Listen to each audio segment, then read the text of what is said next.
Karena orang sukses itu tidak terlahir dengan orang yang bersantai-santai gitu. Dia harus bisa jatuh bangun gitu. Kayak lagu nggak sih? Jatuh bangun. Berat banget sampai bahkan pernah di titik kayak stres itu juga pernah tuh penelitian ini bisa kayak gitu loh. Pusing banget. Artikel internasional.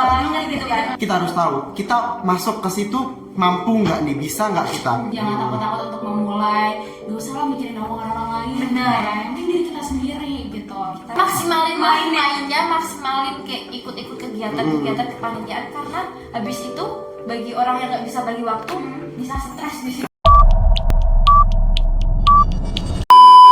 Seluas hati yang biru, sejernih hati yang baru. Selamat datang di Ruang Kita Podcast. Halo semua, apa kabar nih? Semoga semuanya selalu dalam kondisi yang baik, sehat, dan pastinya bahagia. Oke, sebelum mulai, aku mau memperkenalkan Ruang Podcast dulu nih ke teman-teman yang mungkin masih asing sama bingung ya sama Ruang Kita Podcast. Jadi, Ruang Kita Podcast itu adalah podcast yang nantinya tuh bakalan bahas tentang topik-topik yang insightful banget dan memotivasi para mahasiswa FEB tentang dunia perkuliahan gitu. Dan akan dibungkus dengan konten-konten dan topik-topik yang super duper menarik. Contohnya kayak topik kita hari ini. Tapi sebelum aku nge-spill topiknya apa, aku mau perkenalin diri dulu nih. Halo semua, kenalin aku Adinda Yedirt Arifiana atau panggil aja Dinda. Aku dari Ekonomi Pembangunan angkatan 2022. Di sini aku bakal nemenin kalian dari awal sampai akhir untuk membahas tentang mahasiswa. Pokoknya hari ini kita bakalan bahas tentang serba-serbi mahasiswa gitu. Dan tentu aja di episode perdana ini aku nggak sendiri. Aku bakalan ditemenin sama dua guest star yang super duper keren banget nih. Kira-kira ada yang bisa nebak nggak siapa? Enggak ya? Oke, langsung aja kita sambut Mbak Vina dan Mas Diki. Halo. Halo.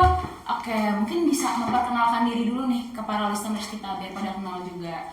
Dari Mbak Vina dulu. Ya, ladies first. Oke, semuanya kenalin aku Vina dari Ekonomi Pembangunan angkatan 2020. Oh, 2020. Iya. Oke.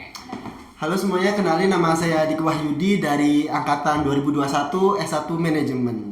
Oh, ini di sini pas banget ya. Kita kan mau bahas tentang mahasiswa nih. Terus di sini langsung dihadirkan mahasiswa semester Tua. Semester tua Enggak, dan aku nggak bilang semester tua. Mahasiswa angkatan 2021 dan 2020 yang pastinya pengalaman kuliahnya tuh lebih banyak daripada aku di sini masih semester 2 ya, lo semester 3. Terus di sini untuk aku pribadi ya, jujur banyak banget pertanyaan tentang dunia kuliah. Karena aku masih 2 semester nih. Terus banyak banget orang-orang yang bilang, semester 2 tuh masih emang senang-senangnya di kuliah, belum aja ngerasain realita kuliah.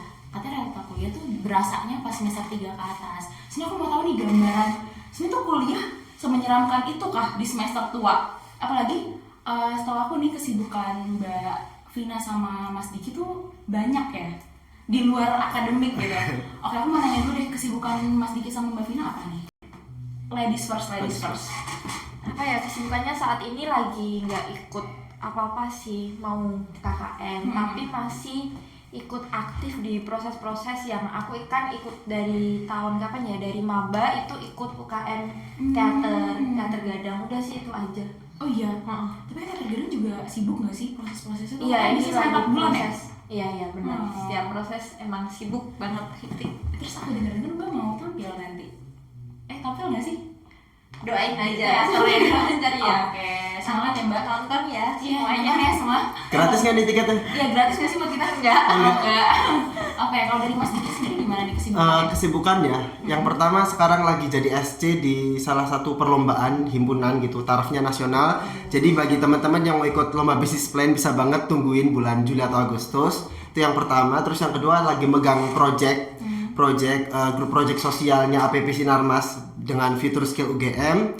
Terus yang ketiga lagi grup project study case juga dengan Paragon Product Beyondly dengan hal pemberian brand awareness bagi produk baru gitu. Oh, aku tertarik nih sama yang tadi UGM itu tuh gimana sih Mas? Mungkin bisa dijelasin sedikit. Jadi kemarin itu kan ada informasi lewat Instagram gitu loh, kelas online pengetahuan buat masyarakat dan buat umum gitu, dimana kita bisa belajar materi atau hal baru di luar kelas gitu.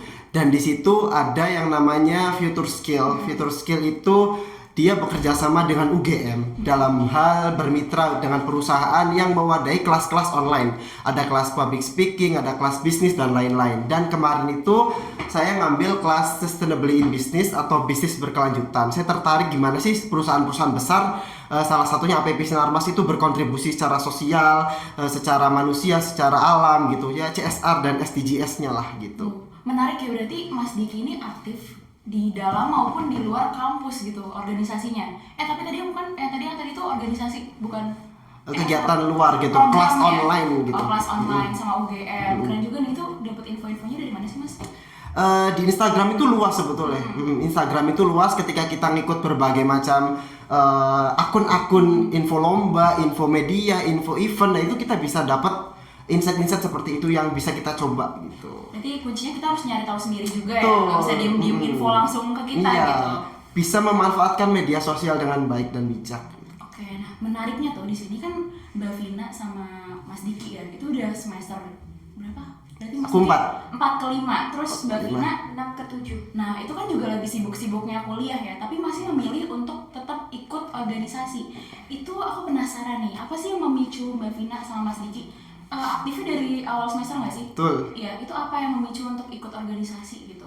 Dari siapa dulu nih? Afina dulu dong. Oke, lagi selesai ya. Gantian. Iya. Apa ya?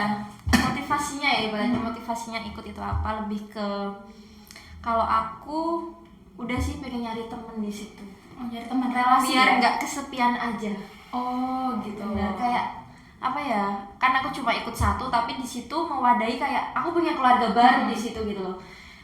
Udah sih itu aja. Apalagi gadang ya, gadang tuh anak-anak seni tuh biasanya seru gitu. Iya, bisa bebas berekspresi. Betul. Di antara kita pusing kuliah, terus habis kuliah, wah kita bisa kesini ke teman-teman kita bisa bercanda bareng. Udah itu 3 tahun aku ngalamin di situ itu. Yang masih bikin aku buat bertahan itu aktif di sini sama adik-adik. Benar-benar mewadahi ya Mbak. Bener. Oh gitu, berarti kalau dari Mbak Vina sendiri itu cuma yaudah have fun, nyari teman biar gak pusing-pusing banget gitu. Pengalaman baru juga. Oke. Kalau dari Mas Diki sendiri gimana? Karena organisasi ya, kita kan belajar di kelas gitu ya, belajar di kelas dan kita tahu kelas itu sebagian besar hanya teori, hanya buku, hanya pelajaran yang di dalamnya kita nggak bisa langsung praktek gitu. Maka dari itu milih organisasi sebagai salah satu pengembangan diri saya gitu, pengembangan diri. Saya punya skill ini nih, nah wadah untuk mengimplementasikan itu lewat organisasi. Di samping itu ketika kita ikut organisasi kemahasiswaan di lingkungan kampus itu kita punya relasi, punya temen yang itu sangat bermanfaat buat karir kita ke depannya nanti gitu. Oke, berarti mirip-mirip lah ya, nyari-nyari relasi juga. Tapi kalau misalnya menurut Mas Diki sama Mbak Vina sendiri nih, apakah nyari relasi tuh cuma bisa di organisasi atau bisa nyari di luar organisasi? Itu kira-kira dari mana nih kita bisa nyari relasi di luar organisasi? Mungkin ada teman-teman yang aduh join organisasi males, pengennya kupu-kupu aja tapi pengen tetap dapat relasi, itu gimana? Ada nggak kira-kira? Tadi siapa nih? Terserah deh. Ada sih. Mbak Vina. Bisa kita ikut kepanitiaan di luar kampus gitu loh.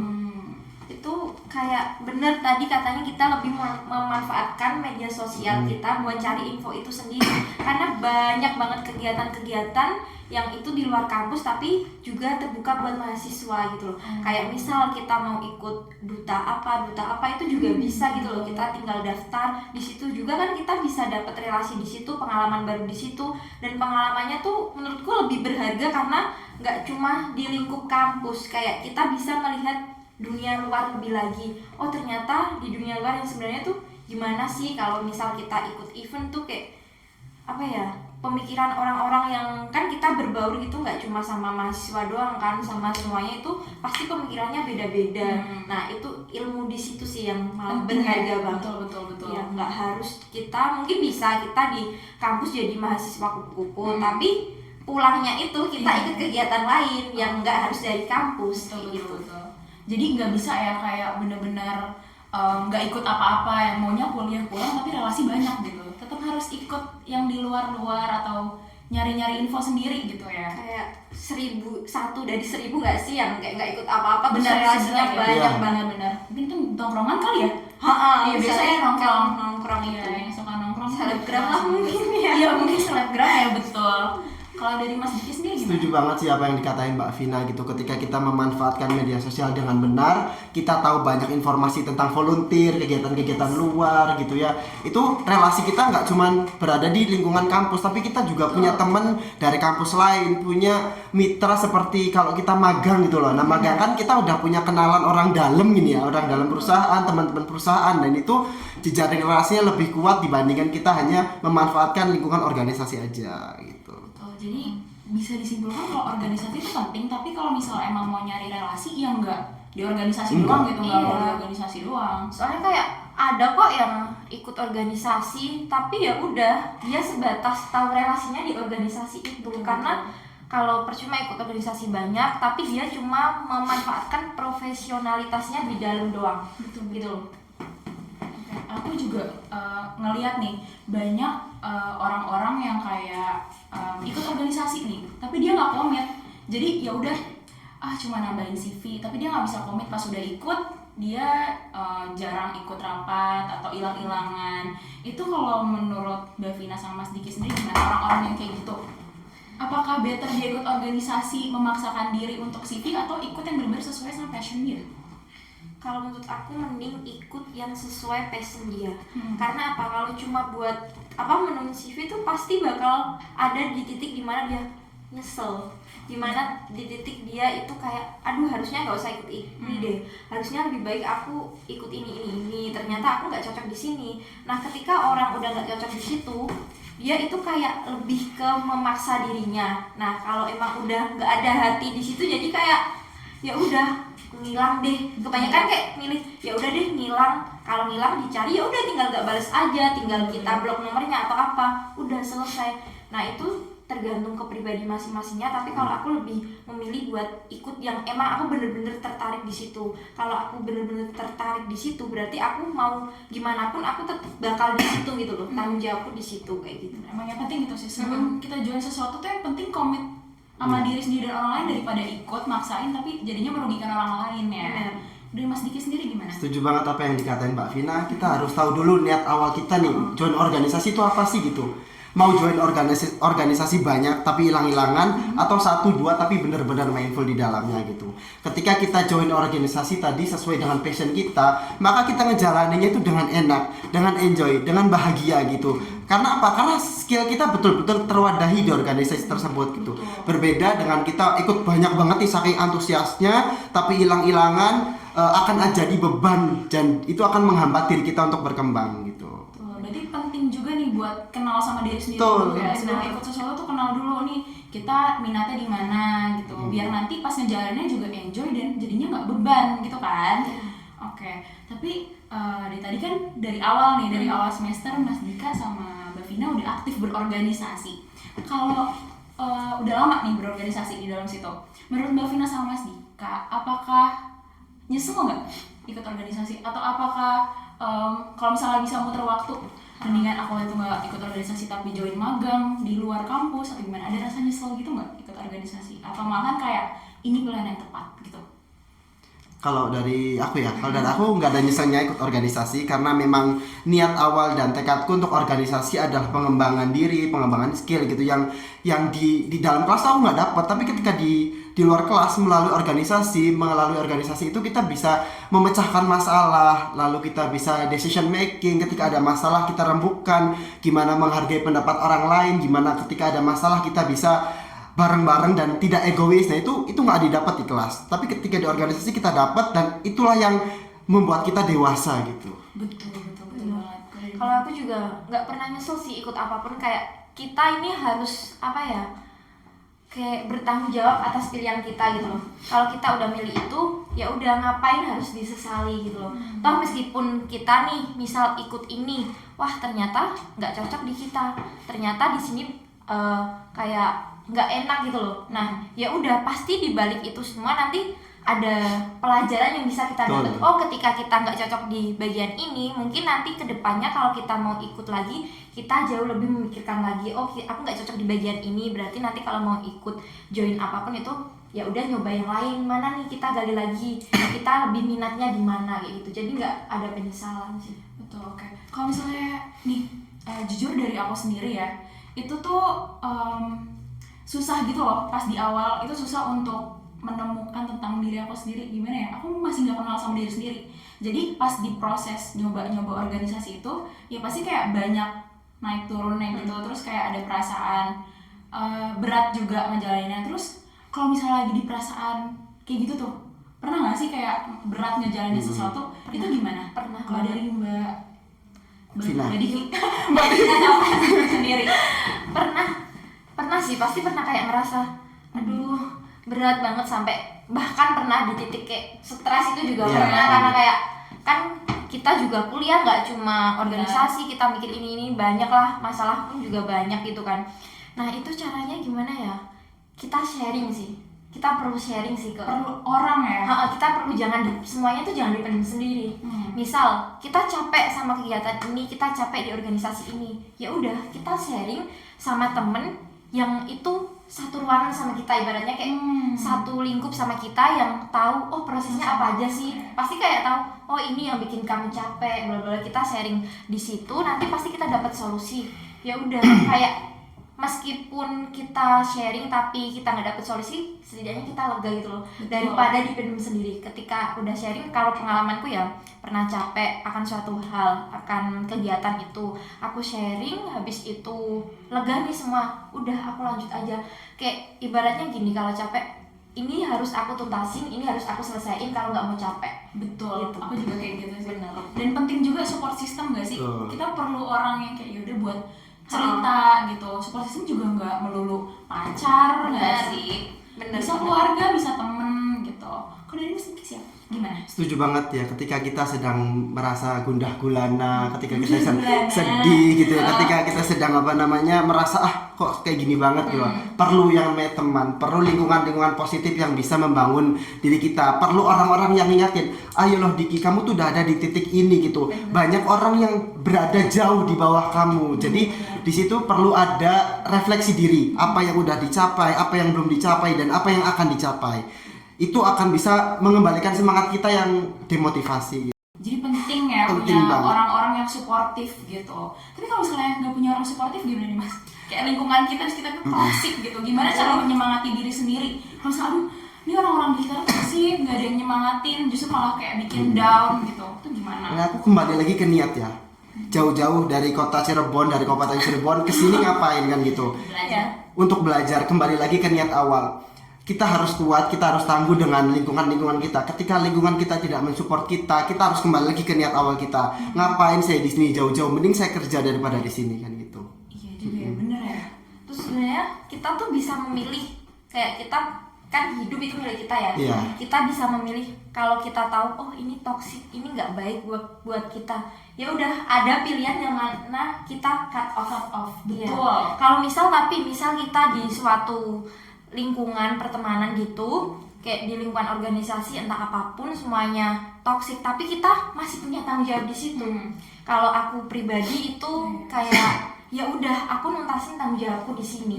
Kayak semuanya itu udahlah nanti dulu aja. Kayak kita nggak bisa cerita di situ, tapi pasti kita punya temen kan, punya temen yang lain yang kita bisa sharing ke situ gitu loh.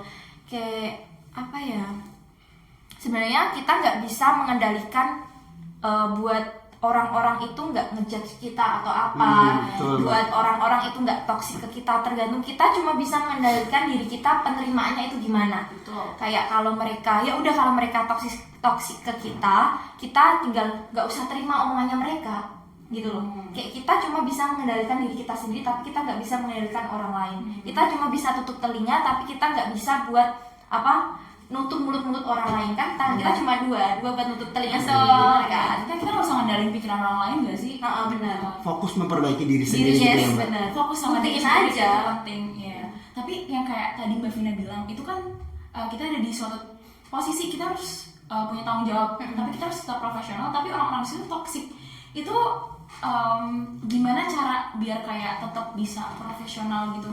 Nggak, emosinya tuh nggak mengalahkan profesionalitas kita gitu. Sebenarnya itu susah sih. Susah. Kayak bener-bener susah, kayak kita ngelawan egois kita ngelawan banyak lah. Kayak pasti di kepala itu kayak aduh pengen cepet keluar dari sini atau apa gitu, tapi balik lagi, kita dari awal udah memilih ini, berarti kita harus tanggung jawab atas pilihan kita. Kayak ini loh, baru segini masa udah nyerah. Nanti kedepannya kehidupannya lebih panjang, di luar perkuliahan itu pasti lebih kejam. Ya udah, ini kita buat belajar gitu loh, kita buat belajar buat memahami orang, karena kita hidup itu juga bersosial gitu loh. Nggak mungkin kita ketemu sama orang yang support sama kita terus, yang pro sama kita, enggak. Pasti ada di mana baik dan buruk, pasti kita bisa ketemu orang-orang yang buruk ke kita. Nah, balik lagi, penerimaan kita itu harus ya udah, kalau kita nggak bisa mengendalikan orang lain, kita mengendalikan diri kita sendiri aja. Oke. Kalau dari Mas Diki gimana? Itu merupakan sebuah lika-liku kehidupan ya. Asam, pahit, manis, garam, semua itu adalah lika-liku kehidupan. Ketika kita menyikapinya dengan hal yang positif dan nanamin ke diri kita nih, Tuhan itu nggak pernah memberikan sesuatu yang di luar kemampuan kita. Kita harus yakin hal itu. Ketika ujian datang dan kita merasa lelah, kita harus yakin ujian ini akan meningkatkan keimanan kita. Ujian ini akan meningkatkan kekuatan kita untuk naik level gitu loh. Betul. Ketika kita udah naik level, kita akan bisa melewati tahap-tahap selanjutnya. Karena orang sukses itu tidak terlahir dengan orang yang bersantai-santai gitu. Dia harus bisa jatuh bangun gitu. Kayak lagu nggak sih? Jatuh bangun. Aduh. Oke, jadi mindset itu penting ya guys. Semua tergantung mindset. Benar. Mau selingkuh atau sekotor apapun, kalau mindset kita positif, ya positif nggak sih ya? Pikiran Benar, positif, kan? tindakan Betul. positif, hasil positif. Oke, mantap. Nih, jujur dari aku sendiri, ini pertanyaan aku pribadi gitu. Karena aku pas masih awal jadi maba tuh ya, itu pas SMP sama SMA aku nggak aktif berorganisasi. Cuma yang kayak udah ekskul 1-2, yang pastinya nggak seproper organisasi dan kepanitiaan di kuliah. Nah terus pas aku masuk kuliah, itu banyak tuh tawaran dari cutting nih, masuk sini, organisasi ini, organisasi itu. Nah di situ itu aku bingung ikut atau enggak ya, soalnya aku nanya orang A katanya enggak, nggak usah ikut, ini tuh gini. Aku nanya yang B, ikut aja bagus kok. Jadi kayak nggak ada pegangan di diri aku sendiri, aku harus ikut yang mana. Aku juga searching research gitu research tentang organisasi itu tuh kayak jawabannya nano gitu. Kalau misalnya dari Mas Diki dan Mbak Vina sendiri yang udah lama berorganisasi gitu ya, ada nggak saran untuk memilih organisasi yang tepat untuk kita gitu? Sebetulnya kalau dari aku, ketika dihadapkan sebuah pertanyaan, milih organisasi atau enggak gitu ya, itu tergantung diri sendiri. Nggak ada jawaban yang benar ataupun nggak ada yang jawaban salah. Ketika orang tersebut memang punya kegiatan lain yang di luar sana, seperti kerja, magang, ataupun dia punya kegiatan lain yang itu bisa mengembangkan skill di luar organisasi, itu nggak menjadi masalah, karena wadahnya dia di situ gitu. Tapi ketika orang tersebut milih organisasi, itu juga nggak salah, karena memang wadahnya atau keterampilannya akan tersalur lewat organisasi. Kembali lagi, ketika kita memilih organisasi, pastikan organisasi tersebut sesuai dengan passion kita, sesuai dengan apa yang kita inginkan, sesuai kemampuan kita. Karena ketika kita ngejalanin proker atau kegiatan itu dengan senang, maka kita enjoy ngejalaninnya, nggak berat, nggak merasa beban, dan itu ilmu yang akan kita dapatkan dan pengalamannya itu betul-betul kerasa banget gitu tuh. Ya, aku juga setuju sih. Terus tadi kan kamu bilang yang kayak mau ikut ini, tapi ada banyak opini yang katanya ini bagus, tapi orang lain bilang oh ini enggak. Nah itu kan cuma opini mereka ya. Kalau menurut aku, gimana kamu di kayak berada di posisi bingung karena ada dua orang yang kamu kenal baik juga, ini pendapatnya beda. Nah kamu bisa memilih, tipsnya kayak kamu bisa memilih organisasi itu dengan kamu melihat proker apa sih di situ. Kamu tertarik nggak sama proker yang kira-kira bakal dijalani di situ? Kalau kamu tertarik, ya udah, itu motivasi buat kamu ikut ke situ gitu loh. Kamu pengen ke proker itu gitu. Nanti kan kamu tinggal buktiin mana nih omongannya yang benar. Kalau misal omongannya yang benar, oh ini bagus, oh berarti emang kamu sesuai di organisasi itu. Tapi kalau misal yang benar, wah ini ternyata nggak cocok sama aku, oh berarti emang kamu nggak cocok di situ. Nanti lain kali kalau milih organisasi lain, ya udah disesuaiin lagi gitu loh. Jadiin pembelajaran aja lah ya, walaupun salah masuk lubang nggak apa-apa, jadiin pembelajaran gitu. Oke, nih kalau dari tadi, nggak dari awal, sebelum acaranya dimulai, aku udah nyari tahu gitu kan tentang Mbak Vina sama Mas Diki. Aku udah liat CV-nya, parah, itu keren banget, panjang-panjang. Terus gimana ya, Mas Diki sama Mbak Vina itu bisa balance antara akademik sama organisasi gitu ya, kegiatan di luar akademik gitu.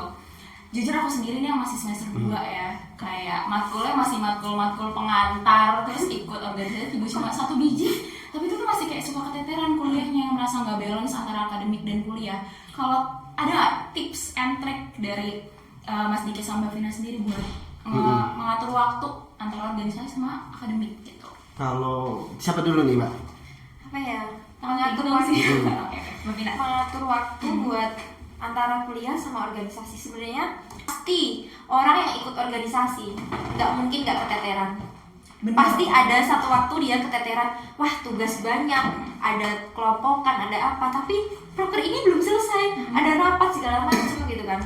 Kita bikin skala prioritas aja sih, kayak misal besok ini ada kegiatan ini tapi ada tugas ini mau nggak mau kita ngorbanin waktu tidur kita. Aduh iya betul, harus ada dikorbanin. Harus ada dikorbanin. Kayak apa ya, kalau kamu mau mencapai ini ya udah kamu harus ada pengorbanan di situ, ada input ada output gitu loh.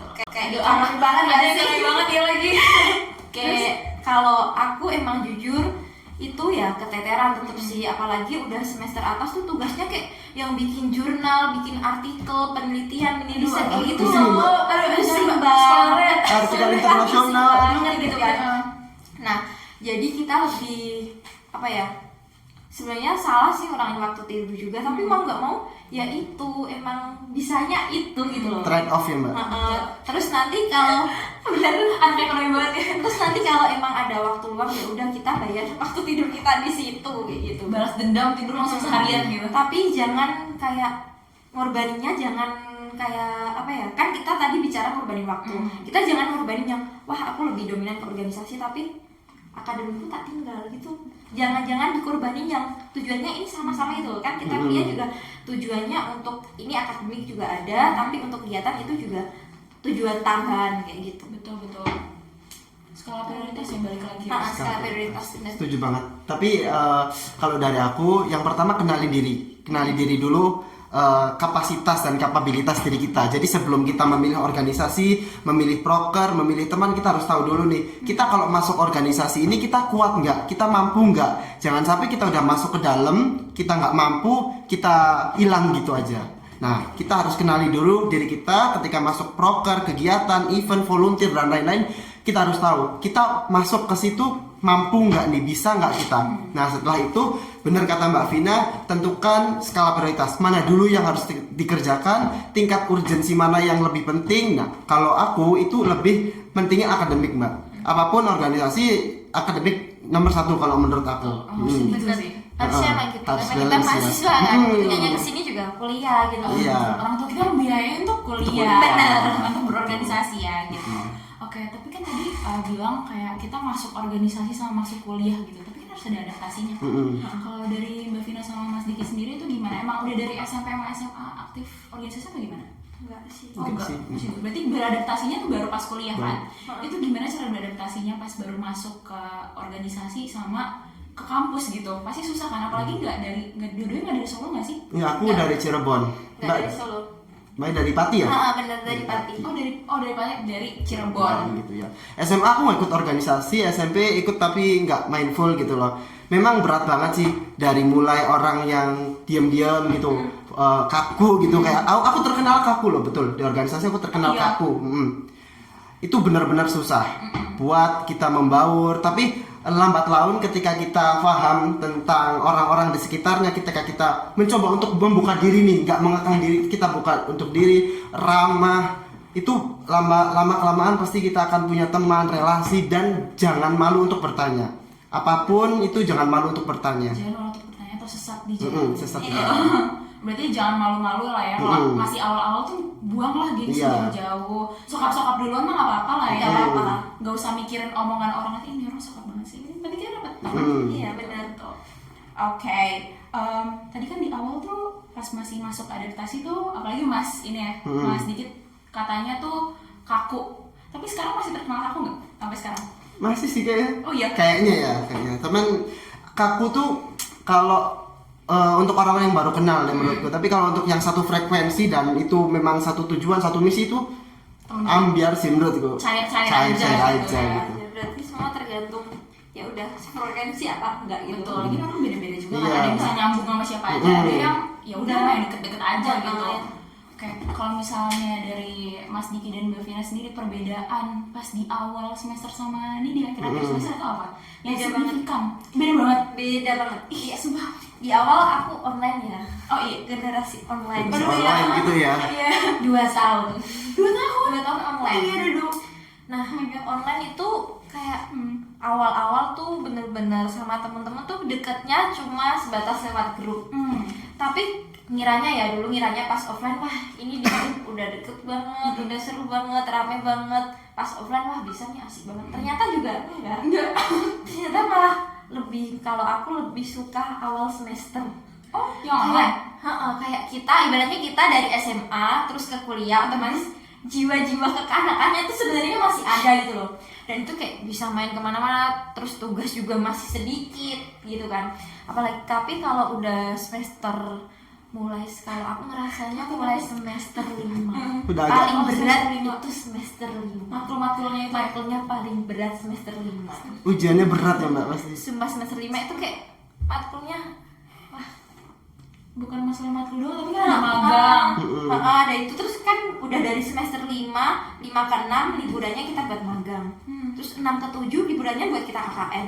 7 ke 8 kita pusing skripsi. Ya udah kita cuma bisa seneng-seneng di semester 1 sampai semester 4. Jadi kayak kamu ini yang kalian semua yang masih semester 1, Merdeka. semester 2 ini kayak maksimalin lah mainnya. Oh my god. Maksimalin mainnya, maksimalin kayak ikut-ikut kegiatan kepanitiaan, karena habis itu bagi orang yang nggak bisa bagi waktu bisa stres di situ, Wow. bisa pusing di situ. Ngeri, Mbak. Sumpah. Berarti yang Kalau aku ikut jujur aku kangen kayak bisa nggak sih waktu ngulang buat balik aja ke semester 1, tapi jangan offline aja gitu loh. menyeramkan itu kan. Biar aku juga bisa ngerasain ospek offline. Berarti yang mau ikut organisasi tapi masih takut-takut entar-entaran sekarang, Waktunya sekarang daripada Waktu. nyesel. Betul. Daripada nanti udah pusing nggak ada waktu lagi, udah cuma ada penyesalan di akhir aja. Aduh, takut banget. Kalau Mas Diki masih semester 4 masih Semester aman? 4 udah tengah-tengah nih, belum yang sehektik Mbak gitu. Tapi yang rasain lah perbedaannya gitu. Semester 1 2 aku online juga Mbak, setahun online, semester 3 baru ke Solo gitu. Semester 3 itu lagi hektiknya organisasi gitu ya.